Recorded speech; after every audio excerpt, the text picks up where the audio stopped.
അതാണ് ഈ അല്ലെങ്കിൽ ഉത്സാഹത്തിന് ആത്മാവിന്റെ എരിവെന്ന് പറയുന്നത്. ഒന്നാമത്തെ ഭാഗവത എരിവ് കയറിയപ്പോൾ വേണ്ടാത്തതെല്ലാം ഞാൻ എടുത്തു കളഞ്ഞു. ചില സഹോദരന്മാർക്ക് നിങ്ങളുടെ കാര്യമല്ല കേട്ടോ, ഞങ്ങളുടെ നാട്ടിലെ കാര്യമില്ല. ചില സഹോദരന്മാർക്ക് എരിവ് കയറുമ്പോൾ ആദ്യം മീശ എടുക്കും, എരിവ് പോകുമ്പോൾ തിരിച്ചു വരും. അത് പാപമൊന്നുമല്ല കേട്ടോ. എരിവ് കയറുമ്പോൾ എന്തോ എടുക്കും? താടി എടുത്തു, മീശ എടുത്തു, കളർ വസ്ത്രമൊക്കെ മാറി വെള്ള വസ്ത്രമൊക്കെ ഇട്ടു. 6 മാസത്തെ എരിവ് കഴിഞ്ഞപ്പോൾ പുള്ളി വീണ്ടും 6 മാസത്തിലേക്ക് കയറി. അപ്പോൾ ഈ പഴയ സാധനം എല്ലാം തിരിച്ച് വീണ്ടും വന്നു. എന്താ സഹോദര? ഓ, ഞാൻ ചിന്തിച്ചിട്ട് അതിനകത്തൊന്നും ഒരു വലിയ കാര്യമില്ല. ഞാൻ ചിന്തിച്ചിട്ട് അതിനകത്ത് വലിയ ഈ സൈസ് സാധനം ഈ സഭയ്ക്കകത്ത്. ഞാൻ കൊച്ചിയിലെ കാര്യമില്ല പറഞ്ഞു, ഇവിടുത്തെ കാര്യമാണ്.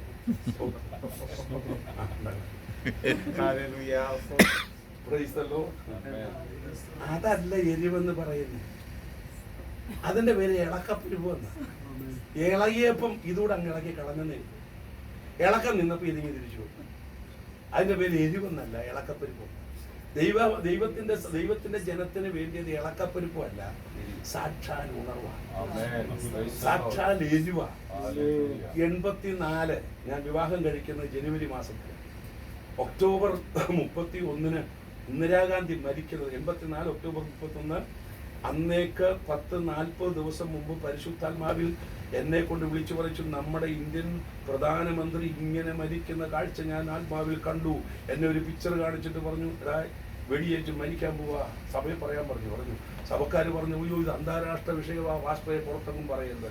ഞാൻ പറഞ്ഞു, നമ്മൾ പ്രാർത്ഥിക്കണം. ഈ സംഭവം നടക്കുന്നത് ഒക്ടോബർ മാസം 84, ഒക്ടോബർ 31 ഈ സംഭവം നടക്കുന്ന അന്നാണ് ഞാൻ ജോലി രാജിവെച്ച് കർത്താവിന്റെ വേലയ്ക്ക് ഇറങ്ങുന്നത്. പ്രൈസലോ. ഇതിനിടയിൽ ഒരു സംഭവം, മീശ വെച്ചുകൊണ്ടാണ് ഞാൻ കല്യാണം കഴിച്ചത്. പക്ഷേ ഞങ്ങൾ 7 ദിവസം ഉപവാസപ്രാ നടക്കുമ്പോൾ ഒരു കൊമ്പം മീശക്കാരൻ അച്ചായൻ മീശ മുഴുവൻ എടുത്ത് താടിയൊക്കെ എടുത്തുവെച്ച് മിടുക്കനായി വന്നച്ച് എന്നോട് പറഞ്ഞു, രാജു ബ്രദറെ, നിങ്ങൾ ഭാര്യാവരെ ഓനാച്ചനെ പോലെ ശുശ്രൂഷിക്കുന്ന ഒരാളല്ലേ, വേദിയുടെ മുമ്പിൽ നിൽക്കുന്ന ആളല്ലേ, നിങ്ങൾക്ക് ഈ മീശ പറ്റിയതല്ല. ഞാൻ പറഞ്ഞു, എൻ്റെ അച്ഛാ, ഞാൻ മീശയല്ല ശുശ്രൂഷിക്കുന്നത്, ഞാനാ ശുശ്രൂഷിക്കുന്നത്.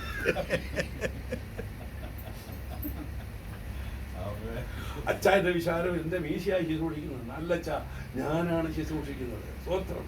അല്ല പാസ്റ്റർ, എനിക്ക് അച്ചായൻ അത് ഇടർച്ചയാണോ എന്ന് ചോദിച്ചു. അതേന്ന് പറഞ്ഞു. എങ്കിലൊരു ബ്ലേഡ് തരാൻ പറഞ്ഞു. അന്ന് ആ ബാത്റൂമിൽ വെച്ച് ഞാൻ എടുത്ത് കളഞ്ഞത് 84. പിന്നെ ഇന്ന് വരെ ഞാനത് വെച്ചിട്ടില്ല. ഹലോ, എന്റെ സഹോദരൻ അത് ഇടർച്ചയാണെന്ന് എനിക്ക് തോന്നിയാൽ ഞാൻ അതെടുത്ത് കളയാന്നുള്ളതേ ഉള്ളൂ. Praise the Lord. ഉണർവ് കയറിയപ്പോൾ ഉണ്ടായതല്ല, എന്റെ സഹോദരൻ അത് ഇടർച്ചയായിട്ട് തോന്നി. എനിക്ക് പിന്നെ അത് വെക്കണമെന്നും തോന്നിയില്ല. വന്നിറങ്ങിയപ്പോൾ എൻ്റെ കാര്യം ചോദിച്ചു, ഞാൻ കെട്ടിയ ആൾ തന്നെയാണോ? മീശ വെച്ചാ കെട്ടിയത്. തിരിച്ചു വരുമ്പോൾ മീശയില്ല. അത് ഇങ്ങനെ സംഭവം നടന്നു. സാരമില്ല, പുള്ളിക്കാരി അതാണ് ക്ഷമിച്ചു. സ്തോത്രം. അല്ലെങ്കിൽ അദ്ദേഹം അതിനുശേഷം അദ്ദേഹം ഒരു പാസ്റ്ററായി. അദ്ദേഹം മരിച്ചുപോയി. എന്നെ കൊണ്ട് മീശ എടുപ്പിച്ച് സംവിധായൻ പിന്നെ ഒരു പാസ്റ്ററായി. സൗദി അറേബ്യ വെച്ച് ഞാൻ അദ്ദേഹത്തെ അവിടെ വെച്ച് കണ്ടു, ജോലി സ്ഥലത്ത് വെച്ച് കണ്ടു. അദ്ദേഹം ബോംബെ സെറ്റിൽഡാണ്. അദ്ദേഹത്തിൻ്റെ മകള് UK അവിടെ വെച്ച് ഞാൻ ആ മോളെ കണ്ടു. സ്വോത്രമൊക്കെ ശരിയാടി, നിന്റെ അപ്പനെ എന്നെ കൊണ്ട് മീശ എടുപ്പിച്ച്. സ്വോത്രം. അല്ലെങ്കിൽ അവള് ഉണർവിന്റെ പ്രസംഗമായിട്ട് നടക്കുക മോള്. ദൈവത്തിന് ഞാൻ പറഞ്ഞത്, അല്ലെങ്കിൽ ഉണർവെന്ന് പറയുന്നത് തൽക്കാലം ഉണ്ടായിച്ച് നിൽക്കുന്നതല്ല. അതകത്ത് കത്തി കയറിയാൽ 75 കത്താൻ തുടങ്ങിയതാ. വർഷം 50 കഴിഞ്ഞ് ഇപ്പോഴും കത്തിക്കൊണ്ടിരിക്കുക. സ്തോത്രം. ഇത് ആരാണ്ട് കത്തിച്ചു പോയ സാധനമല്ല, സ്വർഗത്തിൽ നിന്ന് കത്തിച്ച സാധനമാണ്. ഹലോ, ഒന്ന് മനസ്സിലാക്കി സ്തോത്രം പറ. ഇത് വന്ന പ്രവാചകന്മാര് തലേ കൈവത്തി കത്തിച്ചതല്ല, ഇത് സ്വർഗത്തിൽ നിന്ന് കത്തിച്ചു വിട്ടതാ. അല്ലേ, 23 കൊല്ലത്തിന് ശേഷം അഭിഷേകം പ്രാപിച്ച് 23 കൊല്ലത്തിന് ശേഷം ഒരു രാജ്യത്തെ പ്രസംഗിക്കാൻ ചെന്നപ്പോ, ഒരു സ്ഥലത്ത് പ്രസംഗിക്കാൻ ചെന്നപ്പോ, പ്രസംഗമെല്ലാം കഴിഞ്ഞപ്പോ ഒരു പെങ്കൊച്ചോടി അങ്കിളെ 23 കൊല്ലത്തിന് മുമ്പ് അങ്കിളുടെ പ്രസംഗം ഞാൻ കേട്ടിട്ടുണ്ട്, ഞാൻ ഈ സഭയിലുണ്ട്, ഇപ്പൊ എനിക്ക് 23 വയസ്സോടെ കൂടി. അന്നത്തെ ചാട്ടം ഇപ്പോഴും ഉണ്ടല്ലോ. സ്വത്രം. ഞാൻ പറഞ്ഞടി മോളെ, 3 മാസം കൊണ്ട് ചാട്ടം നിർത്തിച്ച് പരികത്തിക്കാറാനല്ല ദൈവം എന്നെ അഭിഷേകം ചെയ്തത്, ചാകുന്നവരെ ചാടുപടി. ആത്മാവിൽ എരിവുള്ളവരായി ദൈവസഭയുടെ ആത്മാവില്. എന്തിനാന്നറിയാമോ? നിന്റെ വാഗ്ദത്തം നിനക്ക് പ്രാപിക്കണമെങ്കിൽ. സ്വോത്രം പോകുന്നു, സ്വോത്രം പോകുന്നു, സ്വോത്രം പോകുന്നു. ആത്മാവിൽ എരിവുള്ളവരായി. ഒന്നാമത്തെ ഭാഗവത അപ്പൊ നോക്കണം, ഒന്നാമത്തെ വാക്യം നമ്മൾ വായിച്ചേ, മന്നത എന്ന പദം, മന്നത ജീവിതത്തിൽ നിന്ന് എടുത്തു കളഞ്ഞിച്ച് ആ സ്ഥാനത്ത് ഒട്ടിച്ചു വെക്കേണ്ട സാധനമാണ് ആ എരിവ്. ഉത്സാഹത്തിൽ മടുപ്പില്ലാതെ ആത്മാവിൽ എരിവുള്ളവരായി ആരെ സേവിക്കണം? ദൈവത്തെ, കർത്താവിനെ സേവിക്കണം. ദൈവത്തെ സേവിക്കണമെങ്കിൽ അങ്ങനെ വേണം സേവിക്കാൻ. നമ്മൾ നിസാരമായി തള്ളിക്കളയുന്ന പല കാര്യങ്ങളുണ്ട്. ഇപ്പൊ സന്ധ്യാപ്രാർത്ഥന, ജെയിംസ് ചായനും സ്വത്രം കത്താനദാസും പാസ്റ്ററാണ്. ഞാൻ അദ്ദേഹത്തെ അന്നും ഒന്നും വെച്ചായിരുന്നാണ് വിളിക്കുന്നത്. അതുകൊണ്ട് വിളിച്ച അമ്മാമ്മയും കുഞ്ഞുങ്ങളും കൂടി സന്ധ്യയ്ക്ക് ഈ മുറിക്കകത്തോ ആ മുറിക്കകത്തോ ഇരുന്ന് ഇങ്ങനെ പാട്ട് പാടി പ്രാർത്ഥിക്കുന്നു. അപ്പൊ നമ്മുടെ വിചാരം നമ്മുടെ സന്ധ്യാപ്രാർത്ഥന നടത്തുന്നു.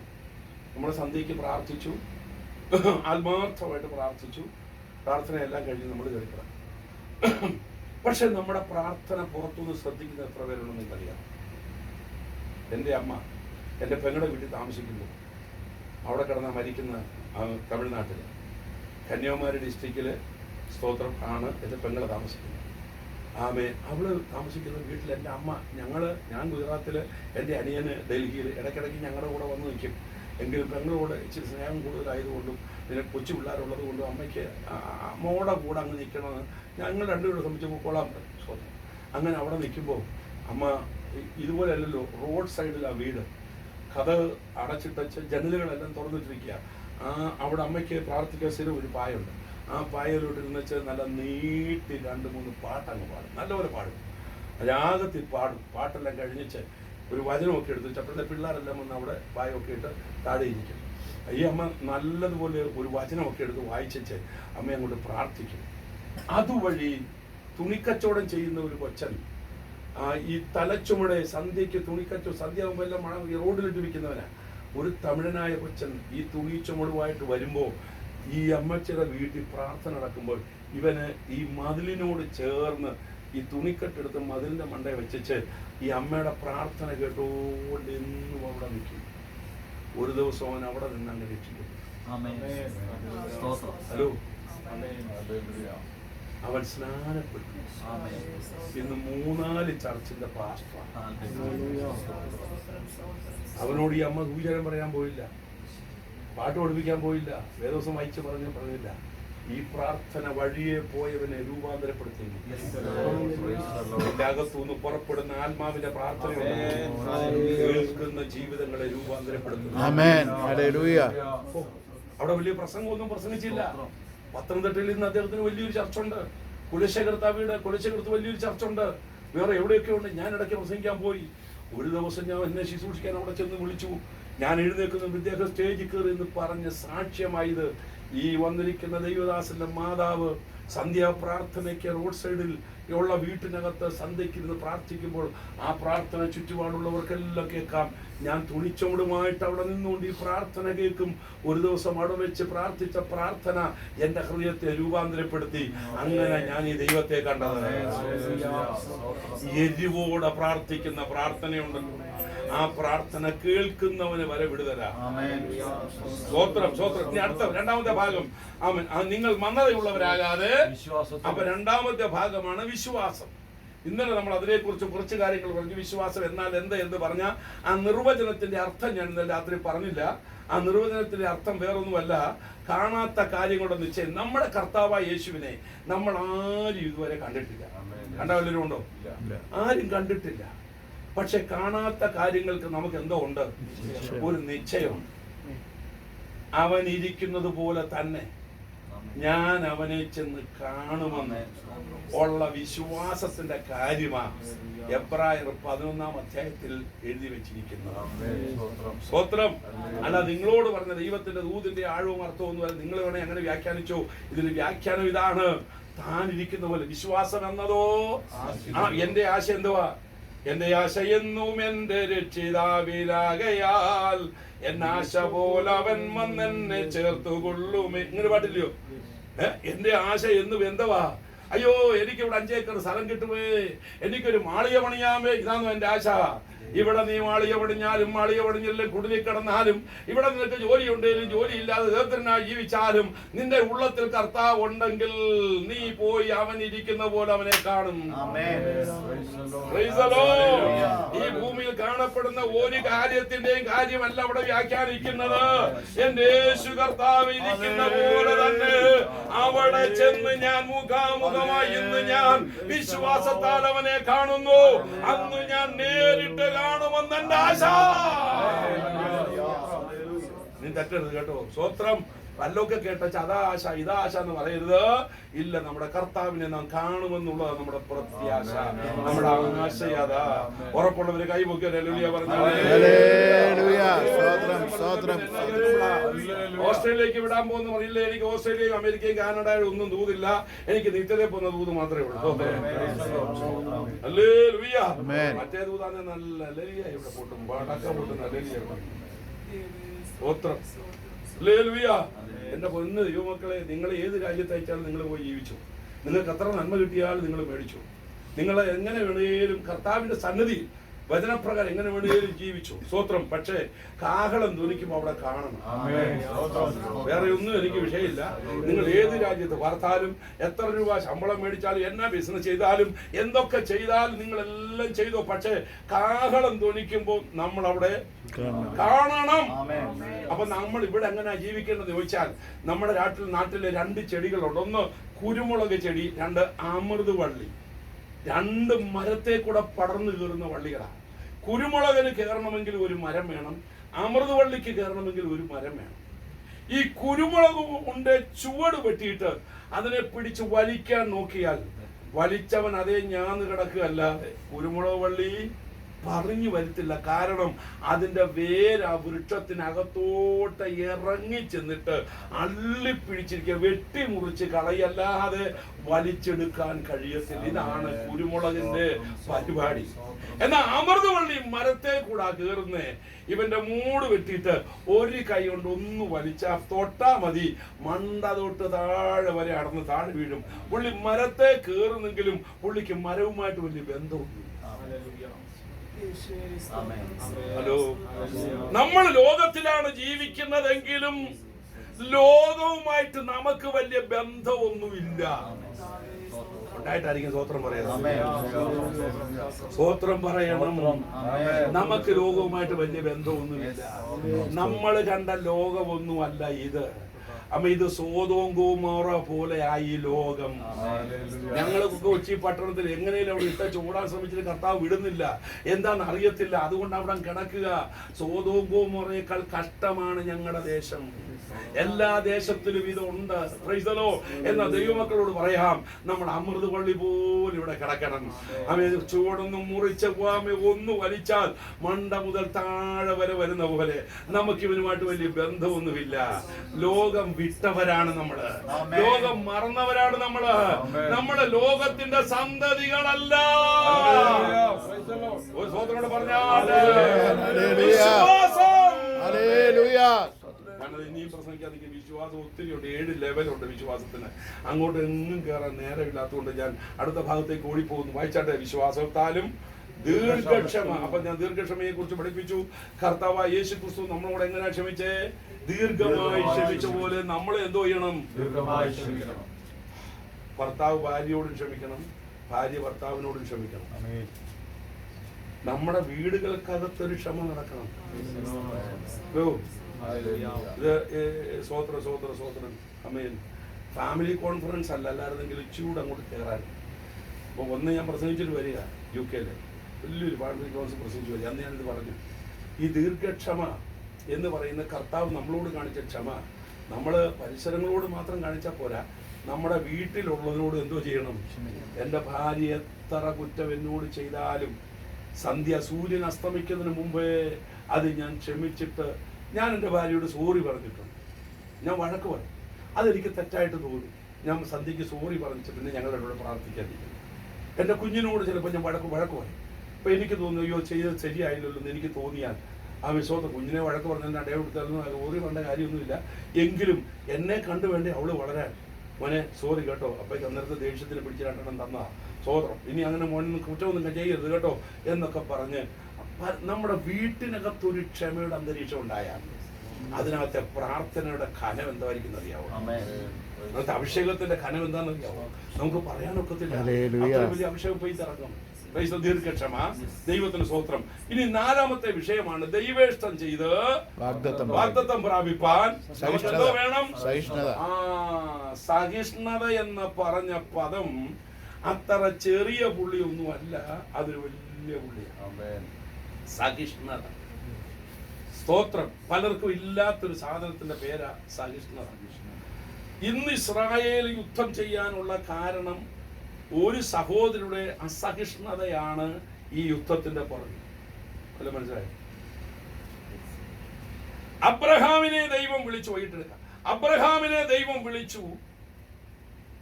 അവനോട് ദൈവം പറഞ്ഞ വാഗ്ദത്തം നിവർത്തിക്കാൻ താമസിച്ചപ്പോൾ ഇത് കേട്ട തന്റെ ഭാര്യ സാറായി വാഗ്ദത്തം പ്രാപിക്കാൻ സഹിഷ്ണുത ആവശ്യമാണെന്ന് അവക്കും അറിയാമെങ്കിലും സഹിഷ്ണുതയിൽ പിടിച്ചു നിൽക്കാൻ കഴിയാതെ വന്നപ്പോൾ സഹിഷ്ണുത ഉണ്ടായിട്ട് എന്തുകൊടുത്തവള് തന്റെ ദാസിയെ ഭാര്യ അബ്രഹാമിന് ഭാര്യയായിട്ട് കൊടുത്തില്ലായിരുന്നെങ്കിൽ സ്തോത്രം, ഈ യുദ്ധം നടക്കത്തില്ലായിരുന്നു. അസഹിഷ്ണുത എന്ന് പറയുന്ന സംഭവം ദൂരവ്യാപകമായ ദോഷം വരുത്തുന്ന സാധനമാണ്. എന്നാൽ സഹിഷ്ണുതയോടെ നീ നിന്നാൽ ദൈവത്തിന്റെ വാഗ്ദത്തം അത് വിളിച്ചു വരുത്തുന്നതാണ്. ഉണർവും ബഹളവും ഒന്നും ഉണ്ടായില്ലെങ്കിൽ കാര്യമൊന്നും. തിരുവായി കൊണ്ട് അരുളി ചെയ്തത് തൃക്കൈ കൊണ്ട് നിവർത്തിപ്പാൻ ദൈവ ശക്തനാണ്. ഇന്ന് മുതൽ വന്നിരിക്കുന്ന ദൈവമക്കളൊന്ന് മനസ്സിലാക്കട്ടെ, എന്നോട് വാക്കു പറഞ്ഞത് എവിടുന്നോ വന്ന ഒരു ദൈവദാസന്റെ വാക്കല്ല, ഈ സർവശക്തനായ എന്റെ അപ്പച്ചന്റെ വാക്കാ. ഞാൻ അത് വിശ്വസിക്കുന്നു. അത് ചെയ്യാൻ എന്റെ ദൈവ ശക്തനാണ്. ഹലോ, സ്വോത്രം സ്വോത്രം സ്വോത്രം. എന്നോട് ദൈവാത്മാവ് പറഞ്ഞു, നീ വീണ്ടും പെട്ടെന്ന് അമേരിക്കയ്ക്ക് പോകും. ഞാൻ ഈ ദൈവശബ്ദം കേട്ടിട്ട് എടുത്ത് അടത്തുള്ളൂ, അല്ലാതെ എന്നെ അവിടെ വിളിച്ചു യോഗം ഇപ്പോൾ യോഗം ക്രമീകരിച്ച് ഞാൻ പറഞ്ഞു ഞാൻ വരുന്നില്ലെന്ന് പറഞ്ഞു. എന്നെ ദൈവം അങ്ങോട്ട് അയക്കുന്നില്ല, ഞാൻ വരുന്നില്ലെന്ന് പറഞ്ഞു. സ്വോത്രം. ഞാൻ പോയില്ല. അവിടെ പലരും എന്നെ വിളിച്ചു വെച്ച് പാസ്റ്റർ വരുമെന്ന് പറഞ്ഞിട്ട് എന്താ കണ്ടില്ലല്ലോ.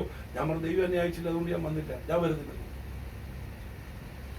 2018 എന്നോട് കർത്താവ് പറഞ്ഞു വേഗം പോകാൻ പറഞ്ഞു. നിനക്ക് അവിടെ ഒരുപാട് ശുശ്രൂഷ ചെയ്യാൻ ബാക്കിയുണ്ട്. അവരെനിക്കൊരു പ്രോഗ്രാം ഷീറ്റ് അയച്ചു തന്നു.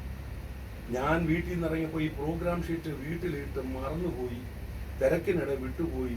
പാസ്പോർട്ട് മാത്രം എടുത്തുകൊണ്ട് തുണി എടുത്തുകൊണ്ട് പോയി എയർപോർട്ടിൽ ചെന്ന് പ്രോഗ്രാം ഷീറ്റ് തപ്പുന്നു. അവിടെ നിന്ന് കാണാൻ അമേരിക്കയിൽ രാത്രിയാണ്. അവരെ വിളിച്ചിട്ട് എൻ്റെ വാട്സപ്പിനകത്തോട്ട് ഒന്ന് ഇട്ടുതരാൻ പറയാൻ ആരെയും കിട്ടുന്നില്ല. ഫോണുമില്ല, ഇന്റർനെറ്റും ഇല്ല, ഒന്നുമില്ല, എല്ലാം ബ്ലോക്ക്. ഞാൻ ദുബായ് വന്നിറങ്ങി. ദുബായ് വഴിയാണ് പോകുന്നത്, എമിറേറ്റ്സിലാണ് പോകുന്നത്. എനിക്ക് അവർ ഹോട്ടലിൽ നിന്ന് താമസിക്കാം. എനിക്ക് ഉറക്കം വരുന്നില്ല. അവിടെ ചെന്ന് സായിപ്പ് നീ എന്തിനാടാ ഇങ്ങോട്ട് പോരുന്നതെന്ന് ചോദിച്ചാൽ എന്തെങ്കിലും ഒരു രേഖ കാണിക്കണ്ടേ? ആ രേഖയാ എൻ്റെ കയ്യിലില്ല. ഞാനവിടെ കുത്തിയിരുന്ന് പ്രാർത്ഥന തുടങ്ങി. അയ്യോ, അന്നത്തെ പ്രാർത്ഥന 1.5 പ്രാർത്ഥനയായിരിക്കും. അവിടെ ഇരുന്ന് അങ്ങ് പ്രാർത്ഥിക്കുക. കാരണം അവിടെ ചെന്നിറങ്ങിയ ചോദിച്ചു പിന്നെ തിരിച്ചു കൊടുത്തില്ല ഇവരെ. ഞാനിവിടുന്ന് പ്രാർത്ഥിച്ചു. എന്നോട് കർത്താവ് ചോദിച്ചു, നീ വിസായ്ക്ക് ചെന്നപ്പോൾ എന്തോ കണ്ടോണ്ടാണ് നിനക്ക് വിസ കിട്ടിയത്? കർത്താവെ, അവിടുത്തെ ആത്മാവ് എന്നോട് സംസാരിച്ചു, അങ്ങനെ എനിക്ക് കിട്ടിയത്, വേറെ ഒന്നും കണ്ടോണ്ടല്ല. എങ്കിൽ നീ മിണ്ടാതെ അവിടെ കിടന്ന് ഭക്ഷണം കഴിച്ച് കിടന്ന് ഉറങ്ങ്. അവിടെ ചെല്ലുമ്പോൾ സായിപ്പ് നിന്നോട് കമാന്നൊരക്ഷരം വേണ്ടി കിടന്നു, ഞാനാ നിന്നെ അയക്കുന്നു. സ്തോത്രം. എനിക്ക് സമാധാനമായി. കാരണം എന്നറിയാവോ? ദൈവശബ്ദം കേട്ട് ശീലമുള്ളത് കൊണ്ട് ഇത് ദൈവശബ്ദം തന്നെയാണെന്ന് എനിക്ക് മനസ്സിലായി. അയ്യോ, അതൊരു ദൂതാ. ദൈവശബ്ദം കേട്ട് വേണം നിനക്ക് ശീലം. ലോകശബ്ദം കേട്ട ശീലമല്ല വേണ്ടത്, ദൈവശബ്ദം കേട്ട ശീലം നിനക്കുണ്ടാകണം. ദൈവത്തിന്റെ ശബ്ദത്തെ തിരിച്ചറിയാനുള്ള കൃപ നിനക്കുണ്ടാകണം. സ്തോത്രം. ഞാനവിടെ ഒരുപാട് കിടന്നുറങ്ങി. എൻ്റെ ആ പാസ്പോർട്ട് കൊണ്ട് എൻ്റെ സാധനങ്ങളും അവിടെ ചെന്ന് ഇറങ്ങിയപ്പോൾ ഞാൻ കണ്ട കാഴ്ച, കുറേ കമ്പ്യൂട്ടർ നിരത്തി വെച്ചിരിക്കുന്നു. അതിന് മുമ്പിൽ 2 പേര് നിൽപ്പുണ്ട്. അപ്പോൾ എന്നോട് ചെന്ന് പാസ്പോർട്ട് ഇത് തരാൻ ഞാൻ പാസ്പോർട്ട് കൊടുത്തു. ആ കമ്പ്യൂട്ടർ മുമ്പിൽ ചെന്നപ്പോൾ 4 ചോദ്യം കമ്പ്യൂട്ടറിനോട് ചോദിച്ചു. നീ ഇത്രയും ഇപ്പോൾ ഡോളർ കൊണ്ടുവന്നിട്ടുണ്ടോ? ഞാൻ പറഞ്ഞില്ല. അതുണ്ടോ? ഇല്ല. ഇതുണ്ടോ? ഇല്ല. മറ്റേ ഉണ്ടോ? ഇല്ല. മറിച്ചേ ഉണ്ടോ? അതില്ല. സ്തോത്രം. ഇത്രയും നീളത്തിലൊരു വ്യാലി പോലൊരു സാധനം ഇറങ്ങി വന്ന് പേപ്പർ എന്നോട് പറഞ്ഞു, ഇതും കൊണ്ട് അങ്ങോട്ട് എത്താൻ പറഞ്ഞു. അവിടെ ചെന്നു. ഒരു സാഹിബ് എന്നെ സൂക്ഷിച്ച് നോക്കിയപ്പോഴേ എൻ്റെ അകത്തൊന്ന് കത്താൻ തുടങ്ങി. ഇയാൾ വല്ലതും ചോദിക്കും, അയാൾ ഒന്നും ചോദിച്ചില്ല. അത് പറഞ്ഞോട്ട് മാറിയില്ല. ഫോട്ടോ എടുത്തു, ഫിംഗർ പ്രിന്റ് എടുത്തിച്ച് പാസ്പോർട്ട് മേടിച്ച് 6 മാസം കുത്തിച്ച് പറഞ്ഞു പെട്ടെന്ന് വിട്ടോണം. സ്തോത്രം. ദൈവമാണ് പറഞ്ഞതെങ്കിൽ സ്തോത്രം. ഇവിടെ എല്ലാം മൂട് പോയതുകൊണ്ട് ഞാൻ നിർത്തുന്നു. സഹിഷ്ണുത നിങ്ങൾക്ക് എന്തോ പ്രാപിക്കാനാ? വാഗ്ദത്തം പ്രാപിക്കാൻ ദൈവേഷ്ടം ചെയ്ത് വാഗ്ദത്തം പ്രാപിപ്പാൻ സഹിഷ്ണുത നിങ്ങൾക്ക് ഭൂമിയിലുള്ളതായാലും ഉയരത്തിലുള്ളതായാലും പ്രാപിക്കണമെങ്കിൽ എന്തോ വേണം? നാം എടുത്ത് ചാടി ഒന്നും ചെയ്യതോ ഇത്രയും നാള് കാത്തിരുന്ന് പണ്ടെടുത്തതിനോട് ദൈവത്തിന്റെ ആത്മാവ് ദൂത് പറഞ്ഞു, നിനക്കൊരു 2 നില കെട്ടിടം ഒരു കാറും തരും.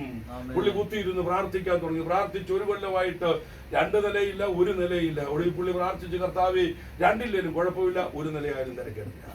അവ 1 കൊല്ലം പ്രാർത്ഥിച്ചു കഴിഞ്ഞപ്പോൾ 1 കൊല്ലം കൂടെ പ്രാർത്ഥിച്ചിട്ട് ഒന്നും കിട്ടിയില്ല. കിട്ടാതെ വന്ന് പറഞ്ഞ, കർത്താവേ 1 നിലയും വേണ്ട, ഒരു കൊച്ചു വീടായാലും തിരക്കേടില്ല, കാറ് വേണ്ട, സൈക്കിളായാലും മതി. വാഗ്ദത്തം എവിടുന്ന് വന്നു? താഴോട്ട് 2 നിലയും കാറേന്നും വാഗ്ദത്തം പ്രാർത്ഥിച്ച് അവിടെ വന്നു. ഒരു കുടിലും ഒരു സൈക്കിളിലും വന്നു നിന്നു. ഈ പണിക്ക് നിൽക്കരുത്. വാഗ്ദത്തം ചെയ്തവൻ വിശ്വസ്തൻ, അത് ചെയ്യാൻ അവൻ ശക്തൻ. എല്ലാ കണ്ണും അടച്ചു.